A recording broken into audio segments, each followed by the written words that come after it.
para todos. Retomamos el segundo tramo de esta segunda jornada de la 8ª Plataforma Regional para la Reducción del Riesgo de Desastres en las Américas y el Caribe.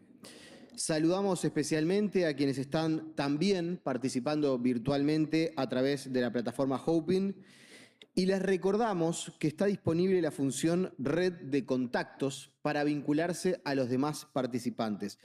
Para utilizar esta función, lo que hay que hacer es ir al icono de red situado a la izquierda de la pantalla y hacer clic en el botón Unirse. Para abandonar la sesión hay que hacer clic en el botón Abandonar. Esta sesión en particular, y ustedes lo van a poder ver si están siguiendo de manera virtual la sesión, tiene además otra función, otra característica, que es, ustedes no solamente pueden enviar sus preguntas para el panel de participantes, sino también pueden ya desde este momento ir votando en encuestas que son insumos importantes para desarrollar la charla que vamos a presentar a continuación y que nos ocupa en estos minutos. Así que además de participar, además de enviar sus preguntas, también pueden, y los invitamos a que vayan respondiendo las encuestas que están allí.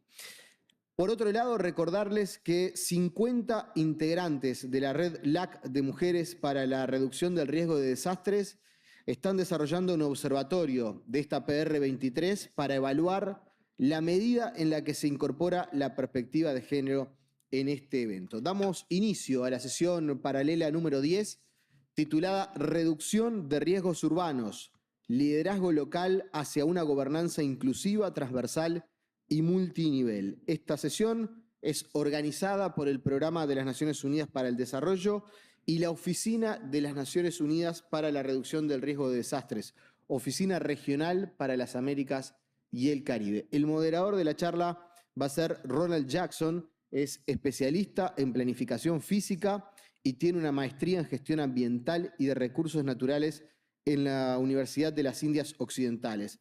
Ha estado ampliamente involucrado en la gestión del riesgo de desastres a nivel nacional, regional e internacional.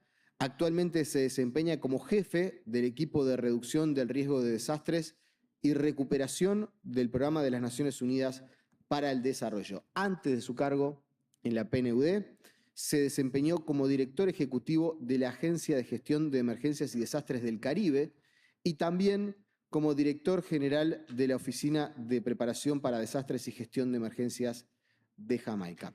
Lo invitamos a Ronald a pasar al pupitre para dar la charla de inicio de esta ponencia, esta sesión paralela que va a moderar.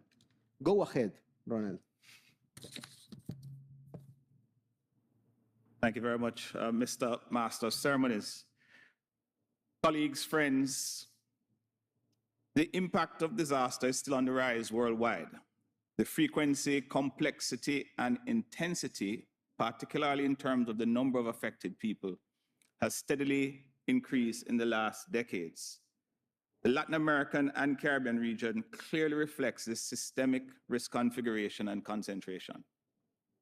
As mentioned by Mami Mizuturi in her opening remarks yesterday, the regional assessment report indicates that between 1997 and 2017, LAC was hit by 1 out of every 4 disasters happening in the world. Similarly, the region accounted for 46% of global disaster losses in the last decade. Work on urban resilience brings together focus and action to manage risk with development policy and practice. This is important because more than half the global population lives in urban areas. By 2050, 68% of the world's population is projected to be urban, and over 80% of global GDP is generated in urban cities. Indeed, the urban space is becoming the theater of risk. More specifically, Latin America and the Caribbean is the most urbanized region in the world, with about 81% of the population already living in cities. In consequence, our collective ability to deliver the Sustainable Development Goals will depend largely on the performance of towns and cities. In the Americas, the Caribbean disasters, in the Americas and the Caribbean, disasters are affecting more and more the urban areas, particularly small and medium-sized cities and municipalities. which were hit by 80% of the urban events between 1995 and 2015, according to the Regional Assessment Report of 2021. Unplanned urbanization processes lead to an increasing concentration of risk in households, livelihoods, informal settlements, and in socioeconomic assets. Disaster risks are closely linked to several other challenges, including inequalities, social cohesion, displacement, and citizen security. In synthesis, a complex set of social and economic processes combine in cities to create risks that interact, producing disasters with cascading impacts, undermining development progress, and hampering the aspirations of urban residents. With an estimated 90% of all reported COVID-19 cases occurring in urban areas, the high population concentration and interconnectedness of urban agglomerations make them hotspots for crisis, multiple shocks, and risk of all kinds and hues. It requires comprehensive and joined-up efforts to build resilience, transcending sectors, stakeholders, to address underlying socioeconomic and institutional risk drivers. Colleagues, in 2021, UNDP developed an assessment of 16 major global urban resilience initiatives implemented over the last decade. It revealed that interesting progress was made in developing analytical frameworks and diagnostic tools, and to support city governments on risk and vulnerability assessments, resilience planning, development of projects and accessing finance, access to data and data management, and convening knowledge exchange.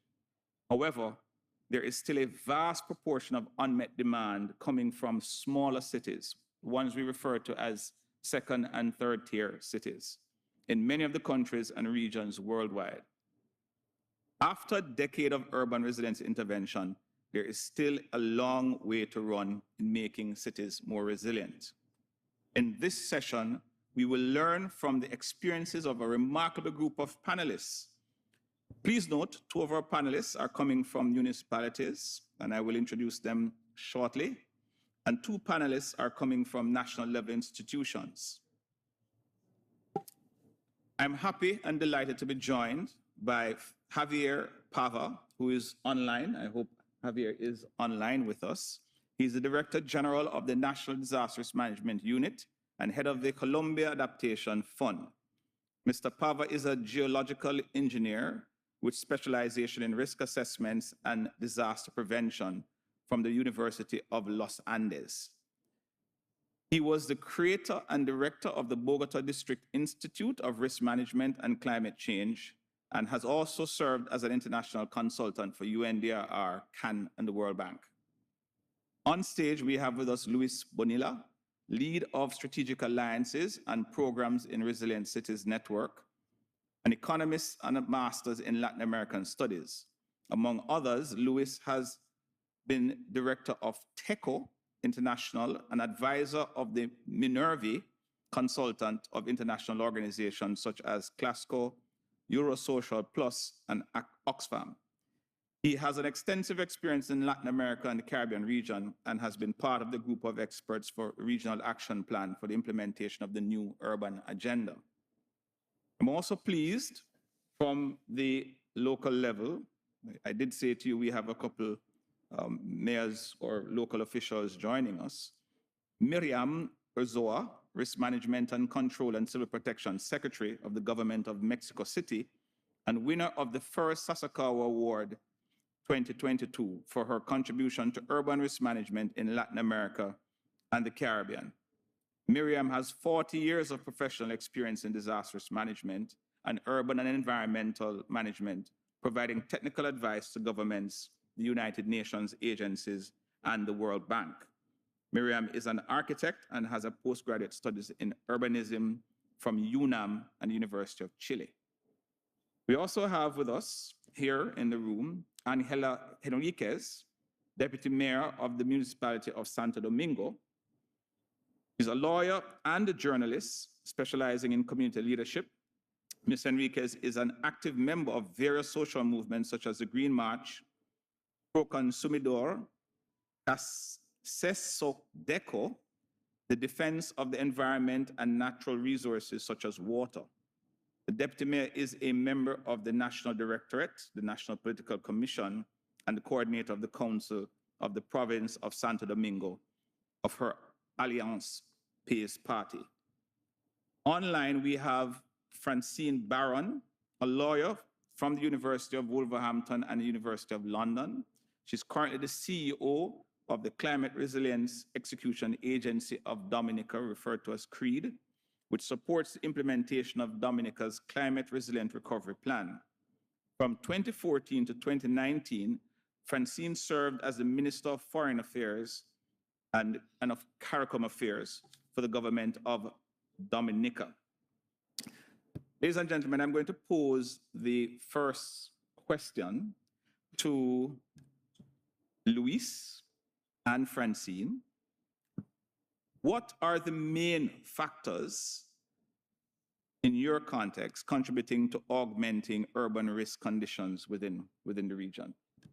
Muchas gracias, Ronald, y un gusto estar acá junto a ustedes, compartiendo este espacio con las y los panelistas y también aquí el espacio con ustedes. Nosotros en la Red de Ciudades Resilientes identificamos el riesgo como la interconexión o la forma en la que se entrelazan lo que llamamos la exposición a tensiones crónicas con la exposición a los impactos agudos. Este riesgo, digamos, esta transposición, digamos, entre tensiones y exposición a impactos, creemos, como bien lo ha mencionado Ronald, que tiene su epicentro en las ciudades. América Latina es la región más urbanizada del mundo. Y tal vez el factor, entre los varios factores que hay, pero por cuestiones de tiempo quisiera concentrarme en uno, es cómo la desigualdad o las desigualdades que atraviesan a la región latinoamericana afectan y son un factor de alguna manera que afecta el riesgo. ¿Por qué consideramos esto y por qué es importante, creo yo, que abordemos el tema de las desigualdades para la construcción de la resiliencia? En primer lugar, porque las desigualdades son un limitante para el crecimiento y la prosperidad común. Es cierto que las desigualdades afectan de manera desproporcionada a los más vulnerables, a las comunidades más pobres, a los asentamientos informales, pero hay estudios de CEPAL que identifican que las desigualdades en general son un rollo humano de todas las ciudades, ¿no? Y de todas las sociedades. En segundo lugar, porque las desigualdades también son lo que llamamos desastres sociales en potencia, ¿no? Desastres sociales en potencia. El crecimiento y la persistencia de las desigualdades puede desembocar en desastres, ¿no? En desastres, y lo hemos visto en nuestra región en los últimos años, cómo han habido estallidos sociales, explosiones de violencia, etcétera, que están muy entrelazadas con la fragmentación que viven nuestras sociedades, ¿no? Y por otro lado, en tercer lugar, algo le está pasando a esto. ¿Me escuchan, no? Sí, ok. En tercer lugar, porque las desigualdades también intensifican los efectos de los impactos agudos. O sea, las sociedades fragmentadas y desiguales están menor preparadas para enfrentar impactos agudos como, por ejemplo, los terremotos o como las inundaciones, los huracanes y los efectos del cambio climático. Entonces, ser un candado para la prosperidad, ser un desastre social en potencia latente y magnificar los efectos de los impactos agudos hace de las desigualdades probablemente uno de los factores determinantes a la hora de que tengamos que abordar el tema de riesgo y la construcción de resiliencia. Porque al reducir las desigualdades, construimos inclusión, integración, reflexión, capacidad de respuesta, que son cualidades necesarias para la construcción de resiliencia en nuestras ciudades. Thank you, Luis. Francine, what are your thoughts on the question?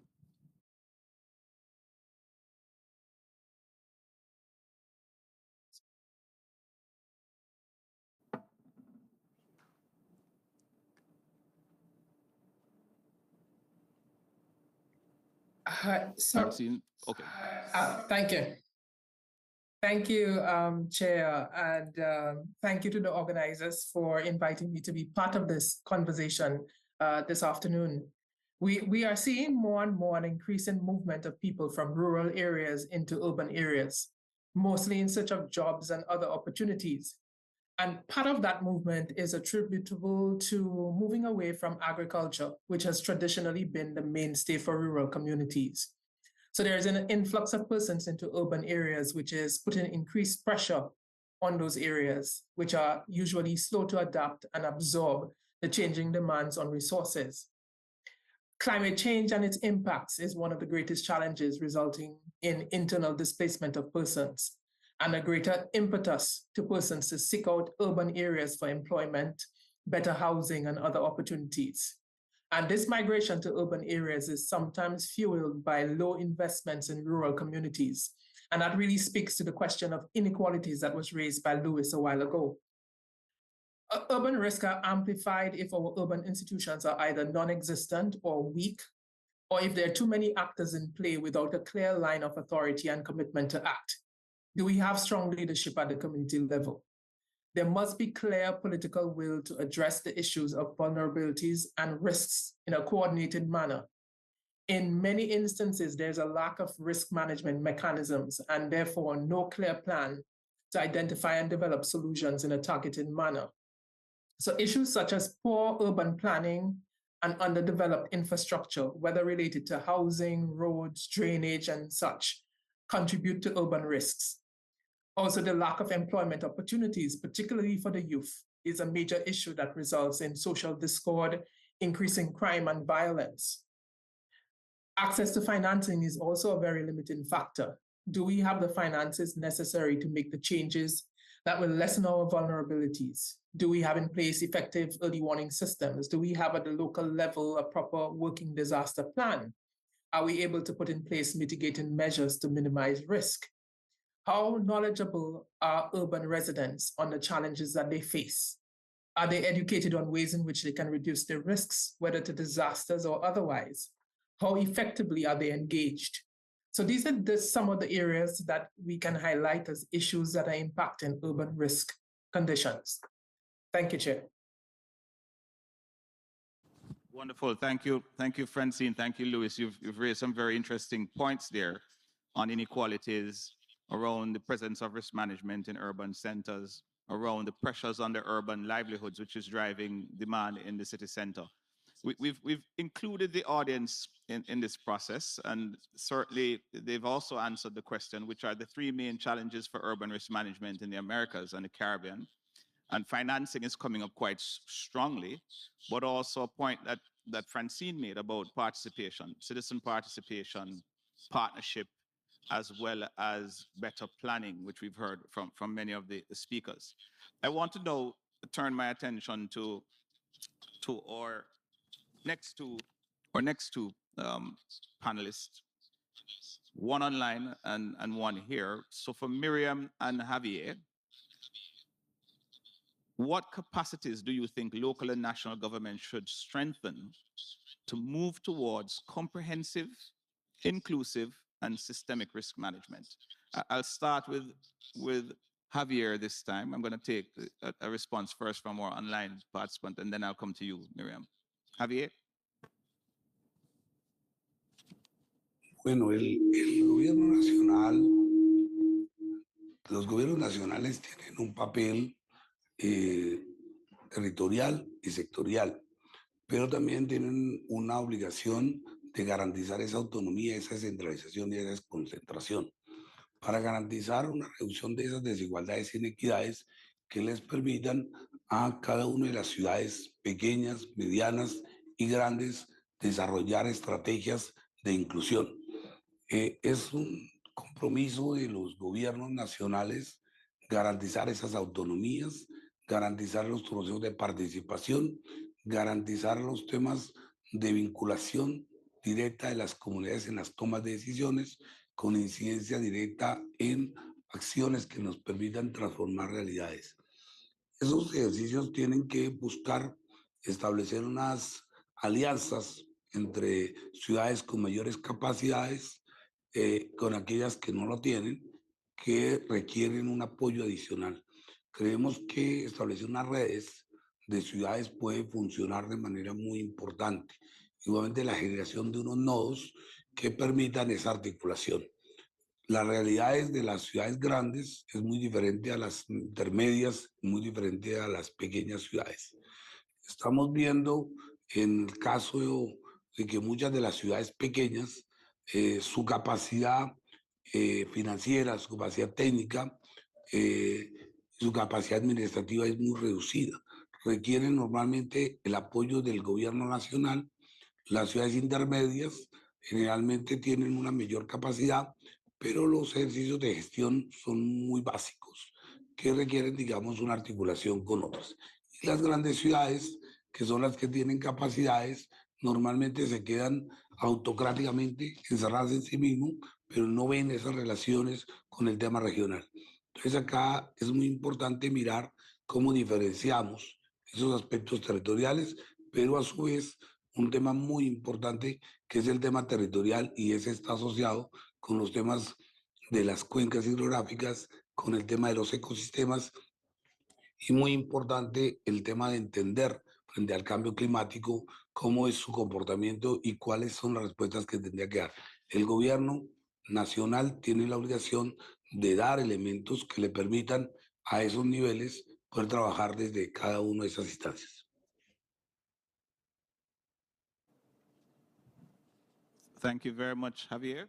Aló. Miriam, over to you. Muchísimas gracias, Donald. A ver, yo creo que la pregunta es muy clara. Y la pregunta tiene que ver con qué capacidades tienen que desarrollar justamente los gobiernos locales, los gobiernos regionales, nacionales, para avanzar en la gestión de riesgo. Con el calificativo que tú le quieras poner, pero ¿cómo avanzamos ahí? Yo creo que el primer punto de partida es la capacidad institucional. Es decir, nosotros tenemos que contar con una institucionalidad que cuente con un marco jurídico claro, con un marco normativo claro, con un marco estructural claro y con un marco programático claro. Es decir, que esas son las herramientas que nosotros vamos a tener a nivel de la institucionalidad para poder trabajar en los temas de gestión de riesgo. Especialmente en la Ciudad de México, nosotros nos hemos puesto una visión. Eso es lo que nos pusimos inicialmente. ¿Ya? Y una visión y una misión que tiene que ver con construir una ciudad más alerta, una ciudad más preparada, una ciudad más resiliente, una ciudad más humana. Por lo tanto, requerimos esa institucionalidad que sea robusta y que responda justamente y que esté en consonancia con las etapas claves y las etapas básicas de la gestión de riesgos. Por lo tanto, la primera es fortalecer la capacidad institucional. La segunda cosa que nosotros deberíamos, te digo, considerar son los recursos humanos que nosotros vamos a tener para poder trabajar estos temas. Los recursos humanos tienen que ser profesionales y capacitados. Es decir, en general en la región, la gente que va a trabajar a los temas de protección civil no siempre son profesionales.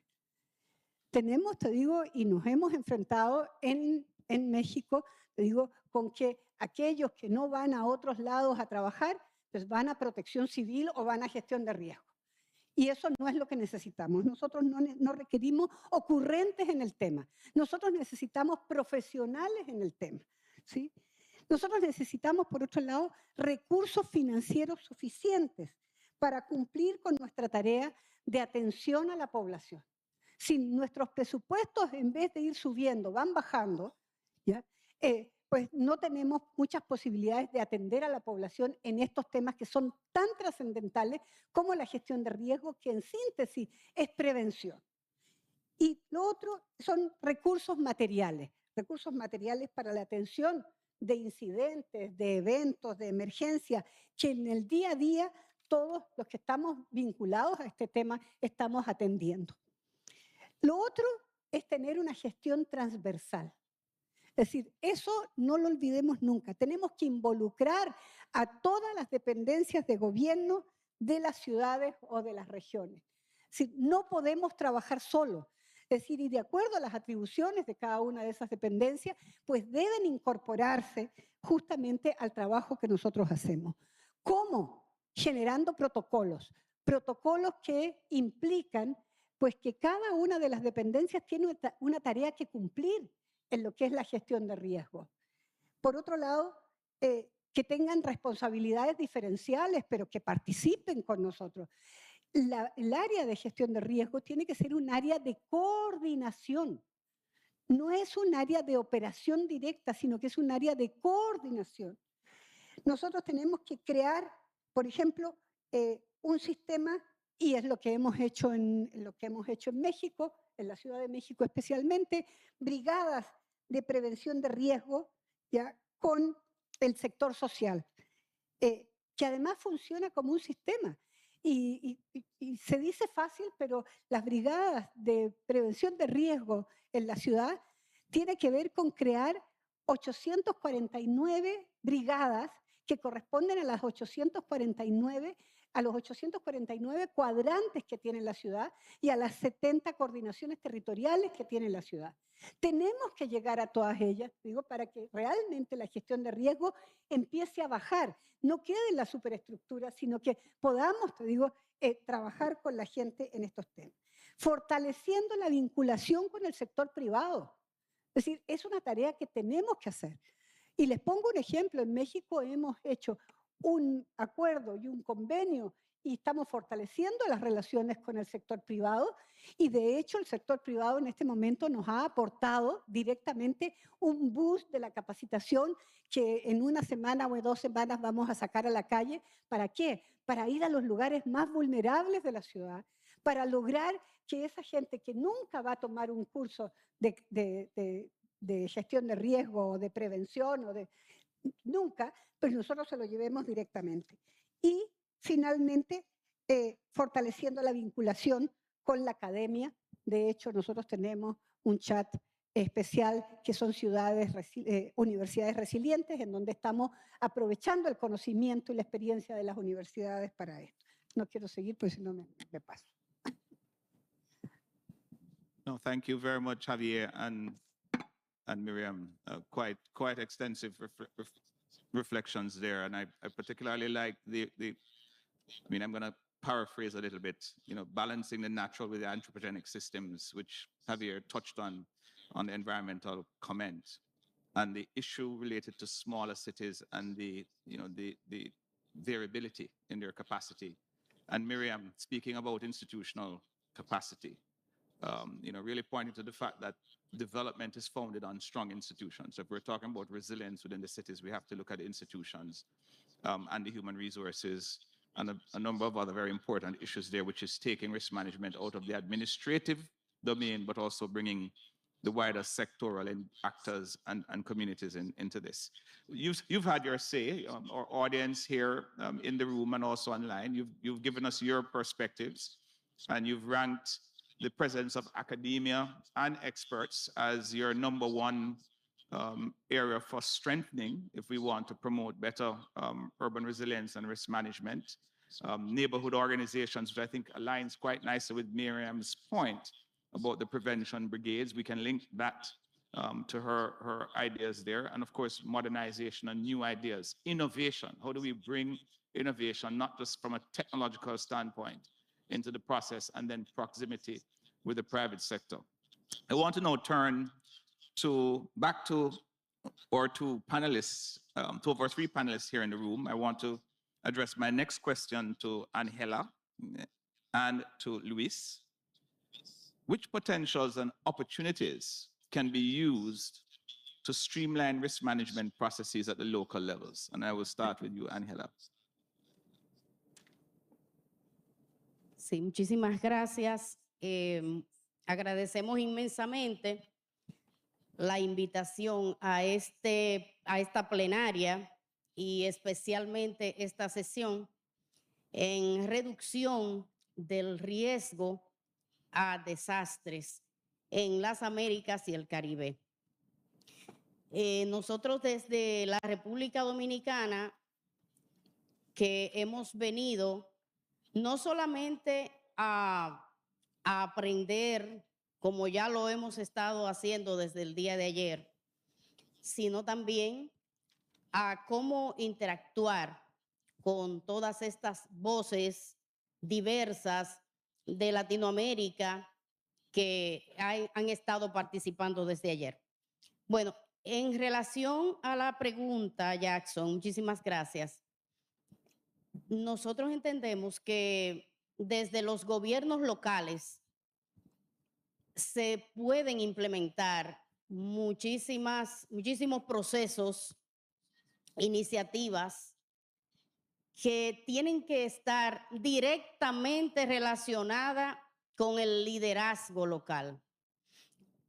O sea, nosotros estamos claros en que esas iniciativas, además de estar conectada con todo el liderazgo local, que son en nuestro caso las juntas de vecinos, nosotros en el gobierno local de Santo Domingo Este, que es un municipio que cuenta con 1.200.000 habitantes aproximadamente, y bueno, hemos tratado de ir incorporando a las comunidades y a la gente que habita allí y que está en total movimiento y en total lucha en el día a día.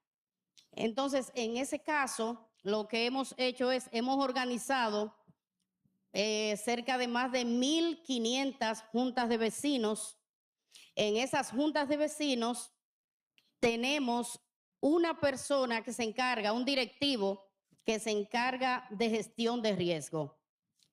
Pero además, nosotros estamos propugnando mucho por lo que es la capacitación, porque tal como lo han dicho nuestros colegas acá que nos acompañan en este panel, sin la capacitación, no solamente del liderazgo local, sino de la población en general, el mensaje no va a llegar. O sea, las ideas, las iniciativas no van a llegar hacia las comunidades más vulnerables.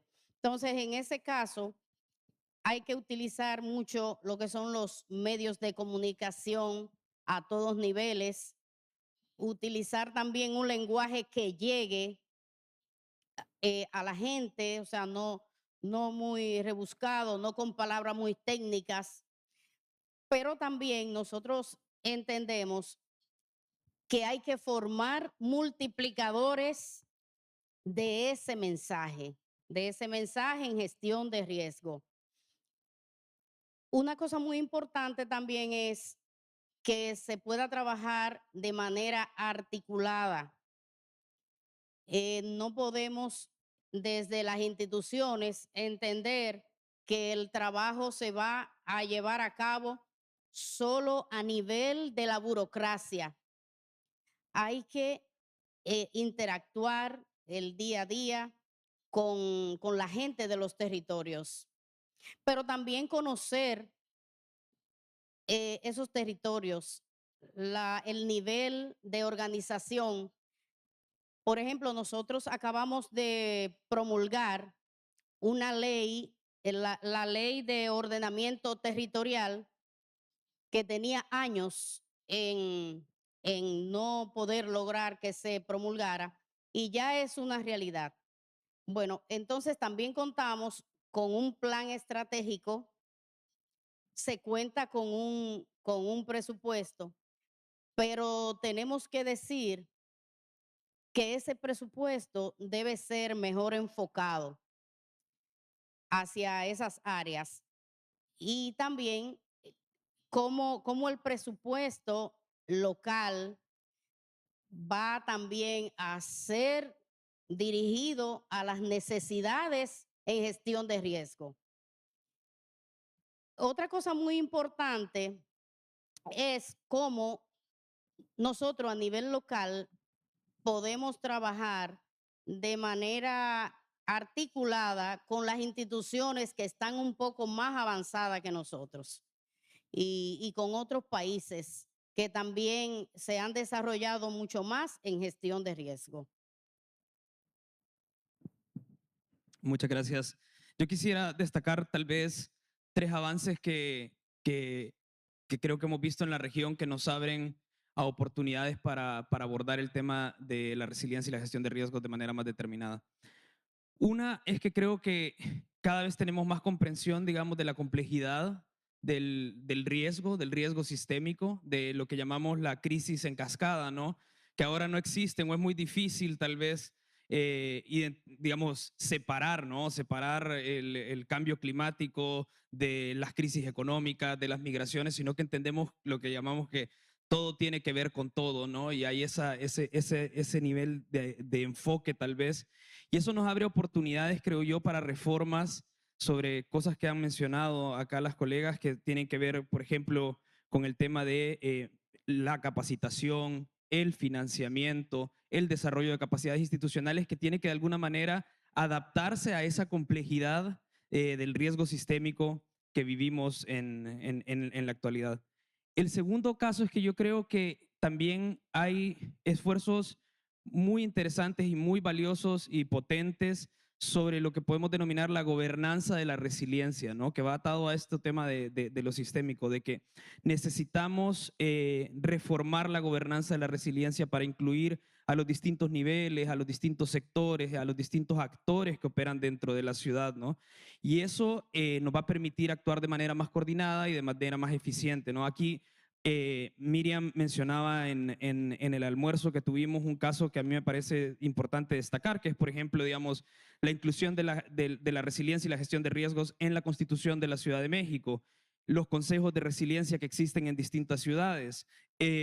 También tenemos, por ejemplo, el caso de Cali, que ahora está transicionando a ser un distrito especial en Colombia y se ha puesto la visión de ser una ciudad inteligente y resiliente. Entonces vemos que hay, digamos, iniciativas de reformar la gobernanza asociada, digamos, al tema de la resiliencia y el riesgo. Y en tercer lugar, creo que América Latina ha hecho muchos esfuerzos y está muy motivada, creo yo, desde los gobiernos locales por trabajar en red. Lo que mencionaba aquí la alcaldesa es, en el fondo, digamos, esa motivación de aprender entre pares, entre ciudades, de poner las experiencias a disposición. Eso a mí me parece destacable, por ejemplo, la iniciativa Making Cities Resilient, donde las ciudades están muy motivadas no solo en aprender, sino en poner a disposición sus aprendizajes para el resto de las ciudades. Y eso es una oportunidad, creo, no, bueno, aquí Adriana me corregirá, pero creo que de las distintas regiones de Making Cities Resilient,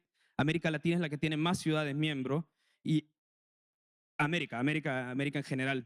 Claro, y eso es destacable y es una oportunidad para fortalecer la colaboración. Entonces yo creo riesgo sistémico, capacidades para la gobernanza de la resiliencia y trabajo en red son fortalezas que nos abren a nuevas oportunidades.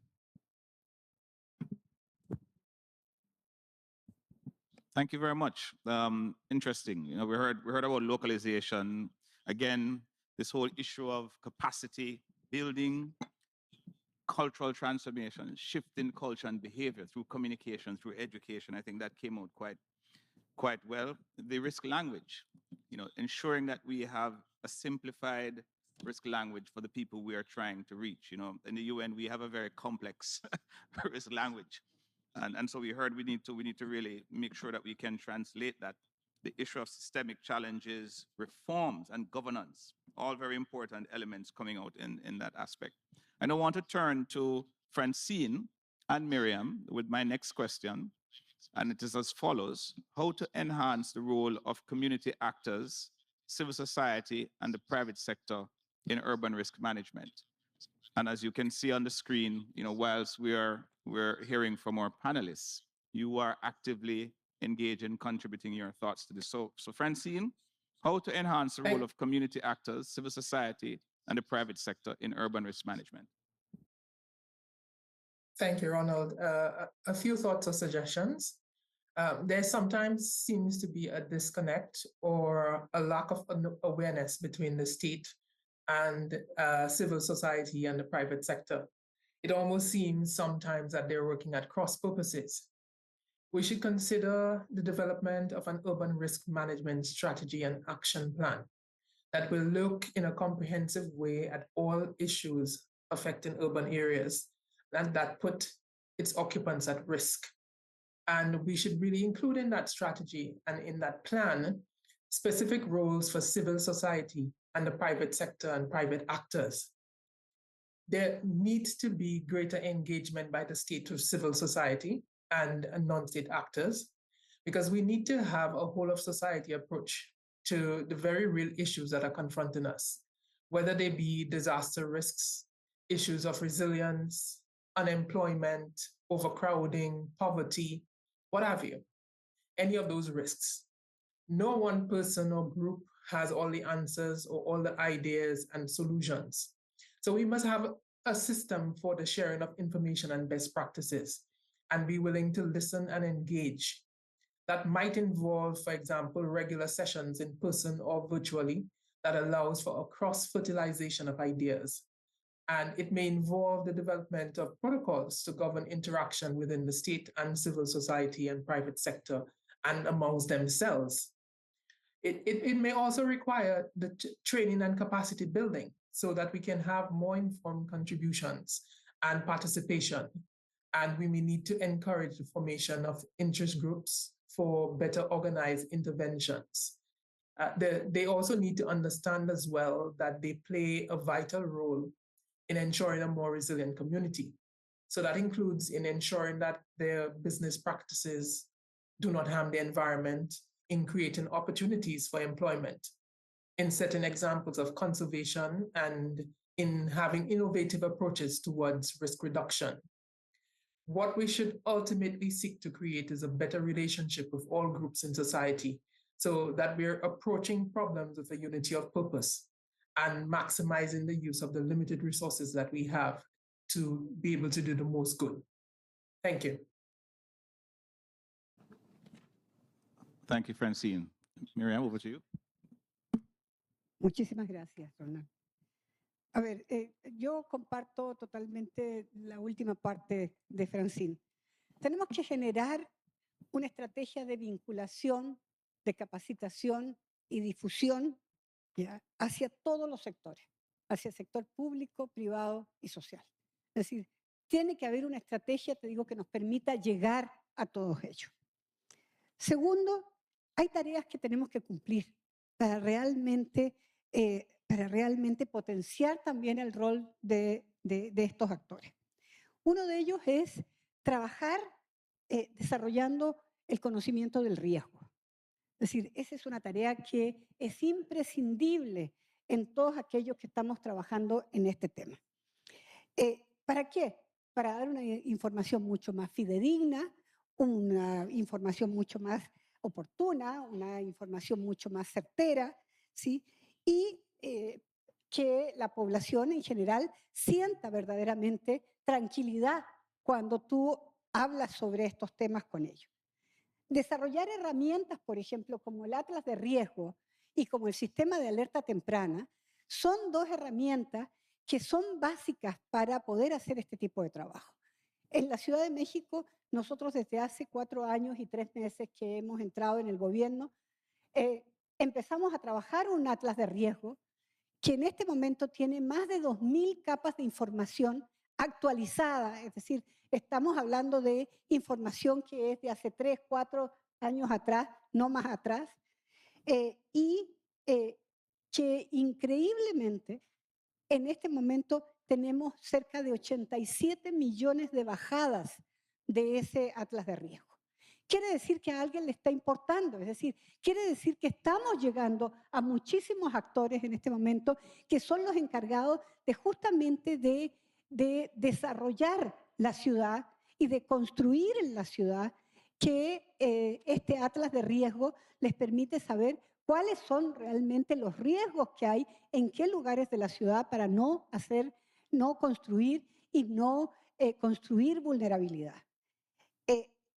Tenemos un sistema de alerta temprana múltiple y este sistema de alerta temprana múltiple nos permite entregar información a las 16 alcaldías de la Ciudad de México con más de 6 horas de anticipación.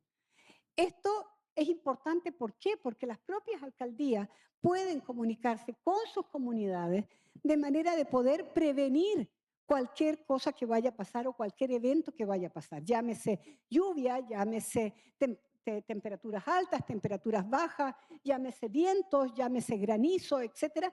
Nosotros tenemos la posibilidad de comunicarnos con la ciudadanía, de interactuar con ellos a través de la difusión, es decir, esta difusión de la cual yo hablaba al principio, que es de una estrategia de difusión, en el caso de la Ciudad de México se dice fácil, pero nosotros llegamos todos los días a través de Twitter a 1.300.000 personas. Y 1.300.000 personas a las cuales le estamos dando información constante de lo que está pasando en la ciudad en temas de riesgo. La estamos acercando al lenguaje y la estamos acercando al concepto de la gestión de riesgo. Yo creo que generar e impulsar las brigadas que yo les hablaba hace un momento atrás, las brigadas de prevención de riesgo comunitaria, en donde estamos trabajando brigadas de primeros auxilios, brigadas de simulacros, brigadas de evacuación, brigadas de comunicación, brigadas de logística. ¿Ya? Tenemos chat con las universidades, universidades resilientes, en donde ellos nos aportan sus estudios y esos estudios nos sirven justamente para trabajar, te digo, con la población. Y programas con el sector privado. Y por último, también dictámenes de congruencia para nuevos desarrollos inmobiliarios que solamente se aprueban con un análisis de riesgo. Es decir, no puede haber ningún desarrollo nuevo en la Ciudad de México si no pasa por esta ventanilla única en donde tanto la Secretaría de Movilidad, la Secretaría de Medio Ambiente y la Secretaría de Desarrollo Urbano y Vivienda, y nosotros damos una aprobación para que esos nuevos desarrollos estén. Yo quiero decirte que algo que también hubiera querido decir en la vez anterior, pero se me pasó el tiempo, que en síntesis, yo creo que a nivel de gobiernos nosotros debemos priorizar la gestión de riesgo por sobre la gestión de la emergencia. Eso es algo indispensable.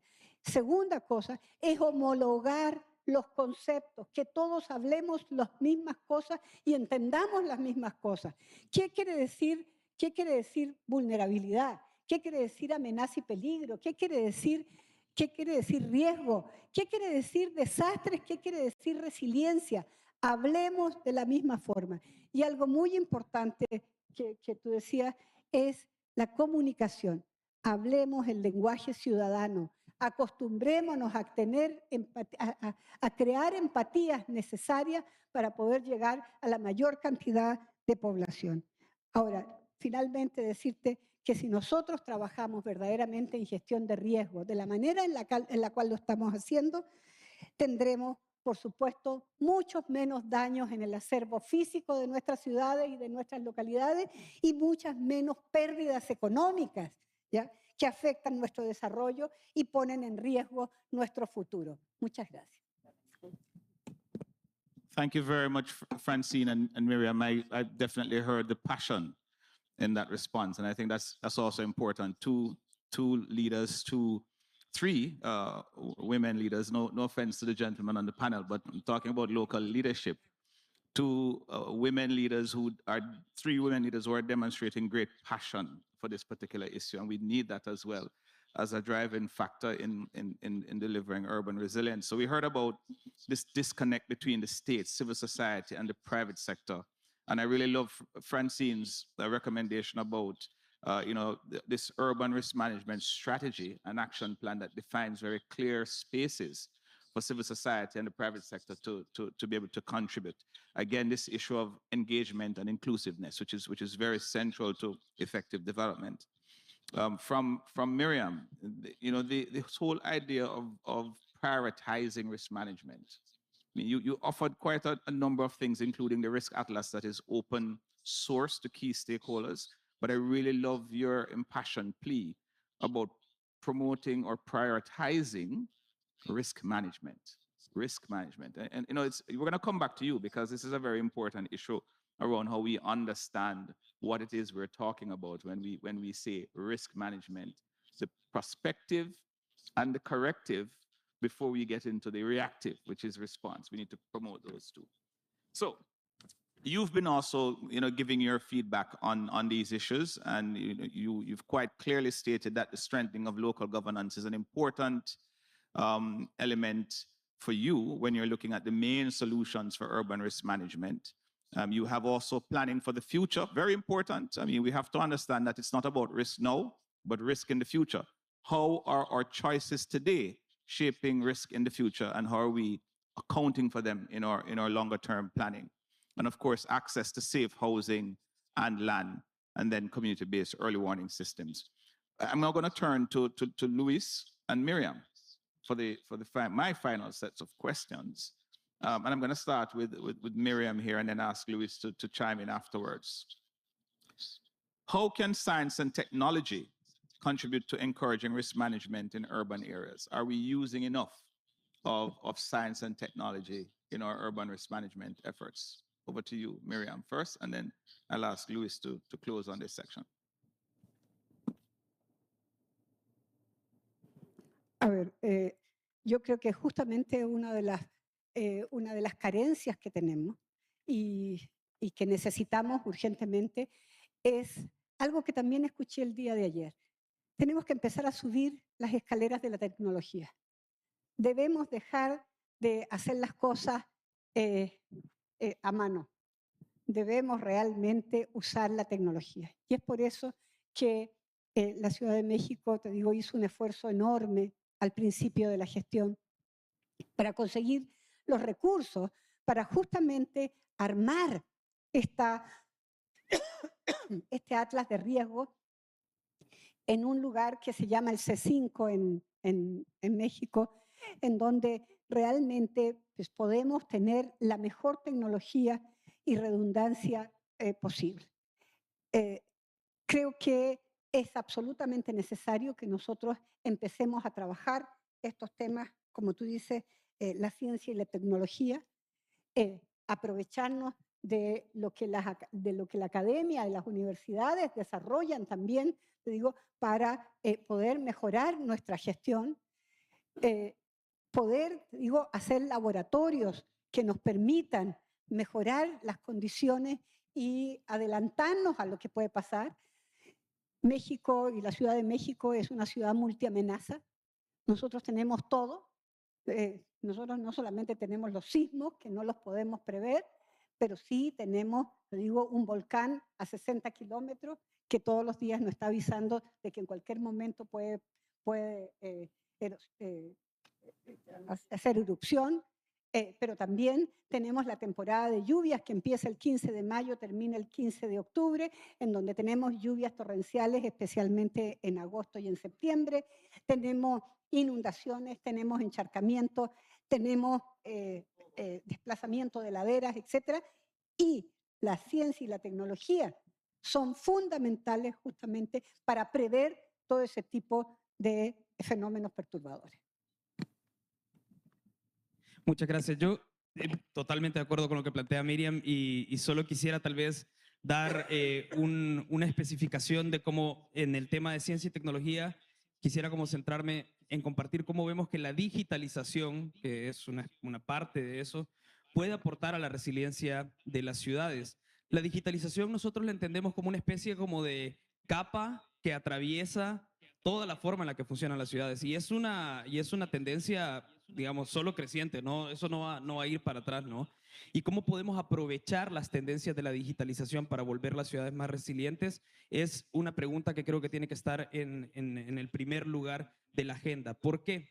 Porque la digitalización de los gobiernos, la digitalización de las economías urbanas, la digitalización de las movilidades, etcétera, permite en primer lugar, creo, mejorar la forma en la que gestionamos la información para estar preparados y preparadas para el futuro, ¿no? O sea, nos da información en tiempo real, información integrada, son diversas capacidades que la digitalización provee para la planeación urbana, ¿no? Entonces eso en primer lugar. Después porque cuando estamos ya frente al riesgo o al desastre o a la eventualidad, La digitalización ayuda a mantener los sistemas operando. ¿Por qué? Y eso lo hemos visto, por ejemplo, en el caso del COVID. Las ciudades que estaban más digitalizadas tuvieron la capacidad de responder para, por ejemplo, entregar subsidios o mantener los sistemas escolares o hacer prevenciones. O sea, la digitalización ayuda a mantener los sistemas operando. Otra cualidad importantísima de una ciudad resiliente, mantener los sistemas operando frente a la crisis. Y la otra es que cuando la digitalización se democratiza, o sea, que se amplía e incluye a todos los ciudadanos y las ciudadanas, también nos da las oportunidades para estar más integrados, para construir más comunidad, para ser más incluyentes, que son, como decía en mi primera intervención, también cualidades imprescindibles para una ciudad resiliente.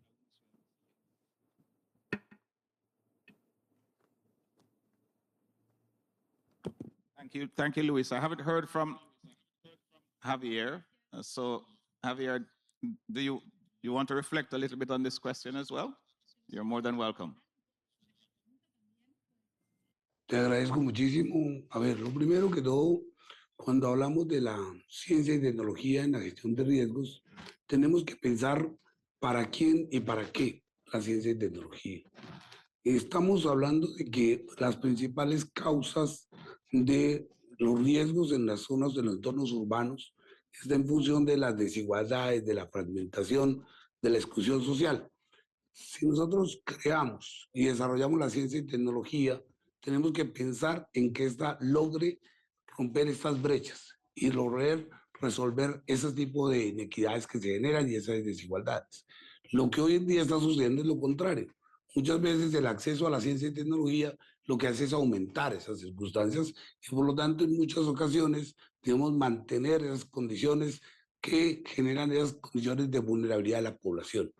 Definitivamente la ciencia y la tecnología deben estar al servicio de la comunidad en general y para lograrlo es importante que la información, el acceso a la información sea de todos los habitantes de las ciudades y de los territorios.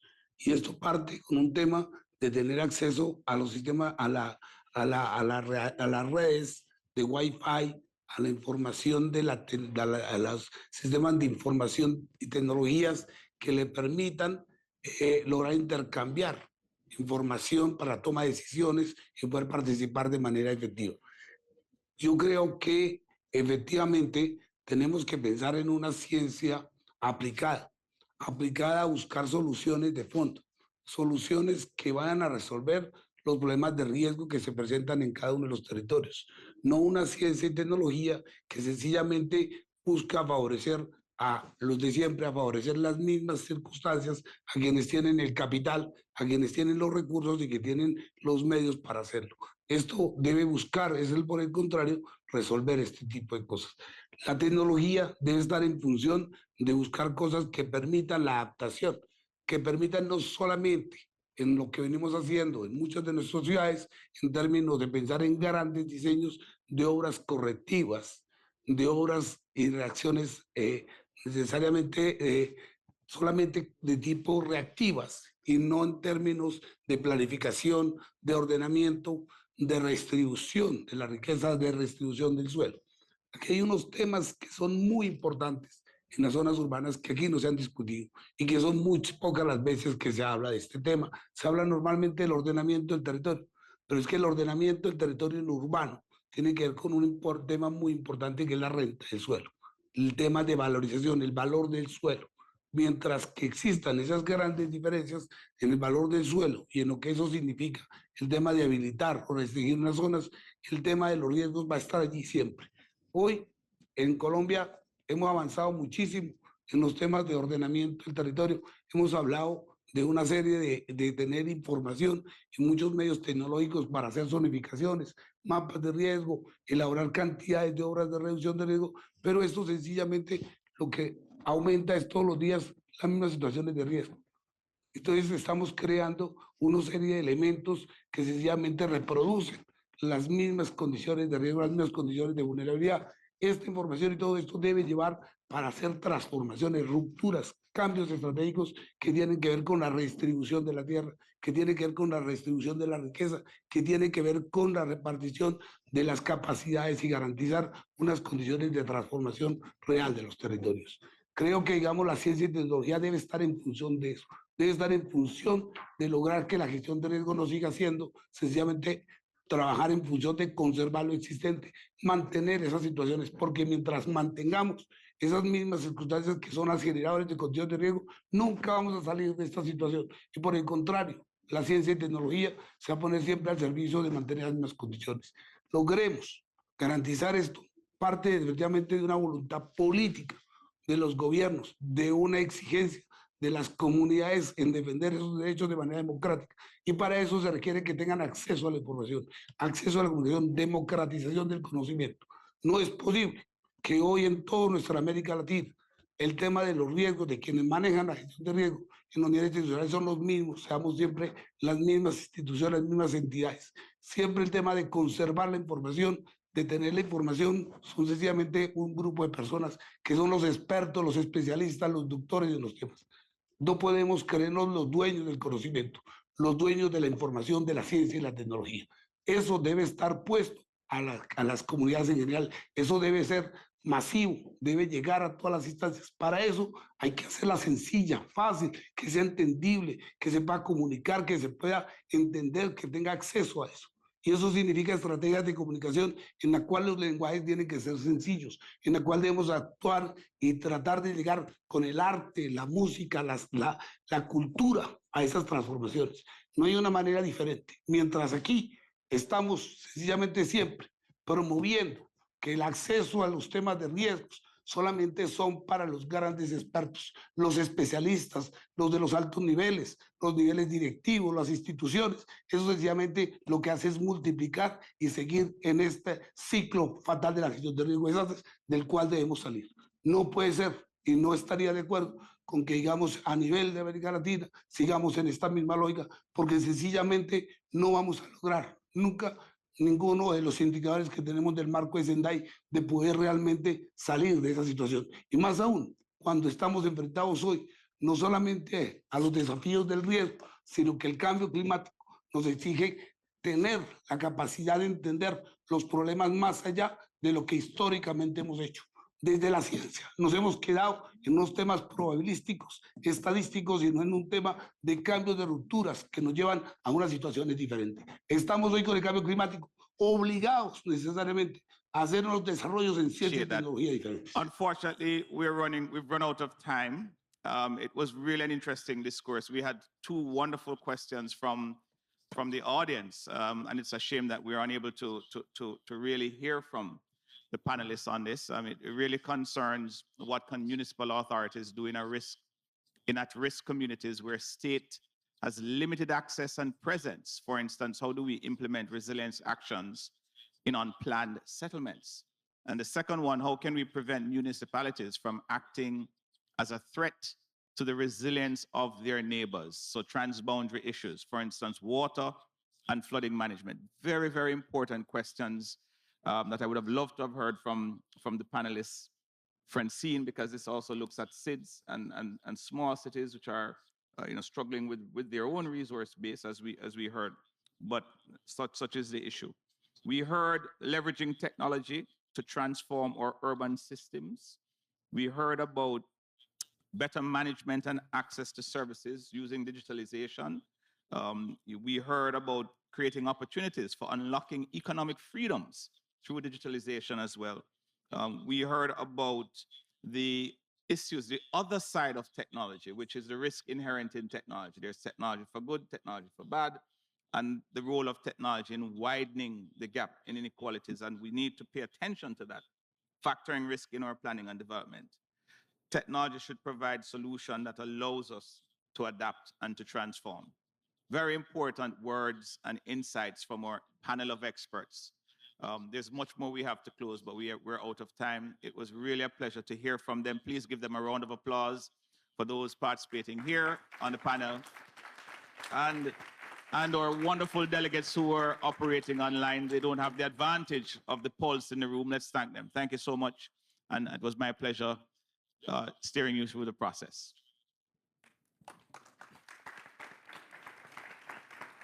Le agradecemos a Ronald y al resto de los participantes de esta sesión paralela a reducción de riesgos urbanos, liderazgo local hacia una gobernanza inclusiva, transversal y multinivel. Y a todos ustedes les agradecemos por su participación. Les recordamos que enfrente en el Salón Monte Carlo continúa funcionando el Ignite Stage, donde cada 15 minutos colegas de la región presentan iniciativas innovadoras en materia de reducción de riesgos de desastres.